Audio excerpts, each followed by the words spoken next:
So the missile launches and harsh warnings from North Korea this week appear to be in a show of discontent over joint drills between Seoul and Washington. To walk us through the biggest developments here on the Korean Peninsula, we have our defense correspondent Kim Yeon-seung joining us in the studio.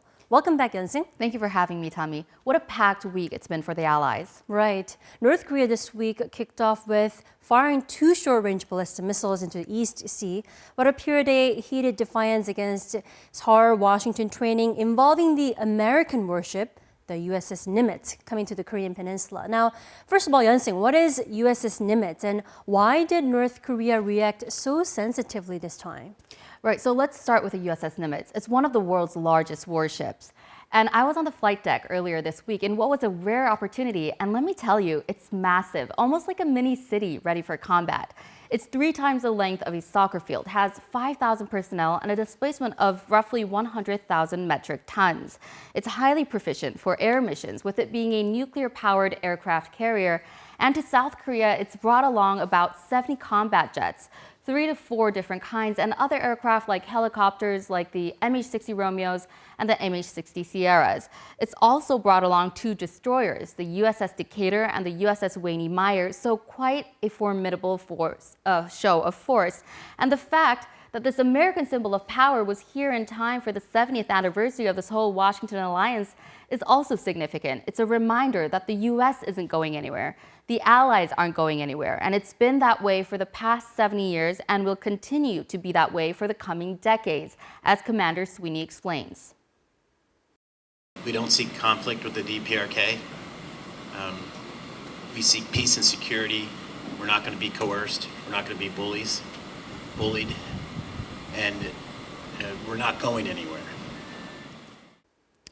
So yes, of course, North Korea wasn't too happy about it, and it has tried its own intimidation tactics this week.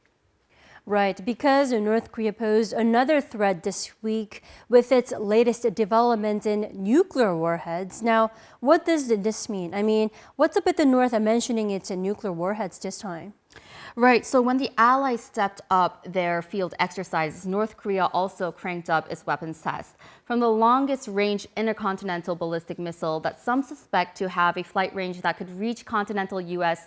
to an underwater drone that North Korea claims could cause a nuclear tsunami. North Korea in the past 2 weeks has been trying to show off its own weapons might. And the latest show involved the North Korea state-led media flaunting its newly developed nuclear warheads, dubbed the Hwasan-31, which it claims are much lighter and smaller and capable of being attached to a short-range ballistic missile. But who knows if it's the real deal? Experts are suspicious, and they say the pictures could be showing just an empty shell.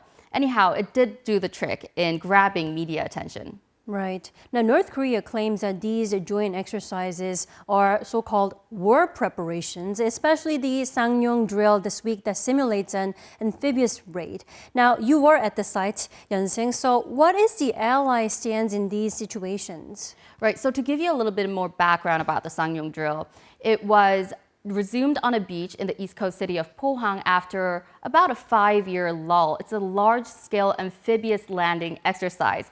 So if you think some of the most iconic moments in war history, there's the Normandy landings in World War II, there's the Incheon landing in the Korean War. So the Sangnyong drill is practicing those scenarios, ships coming in from sea, aircraft flying in, and Marine forces charging on land to gain control of the base. And the Allies see this practice as important for counterattacks, swinging back into control in times of war. Right, and this Sangnyong drill is a 15-day-long exercise, and you were there to witness one of the most important practices, so tell us about that. Absolutely. So the day I was there, they were doing this drill called the decisive action, and that's when they finally put all their preparations to test, and it was actually very cool. Marine forces jumped out of Osprey helicopters with parachutes. These amphibious war devices like the landing craft air cushion just came in from sea at a very high speed, and 1 second it was floating on water and another second it's on land, creating this massive sandstorm. And it was just really impressive seeing all these Korean and American weaponry backing each other up and presenting themselves as this formidable foe. And military officials were also very happy with how it went as well.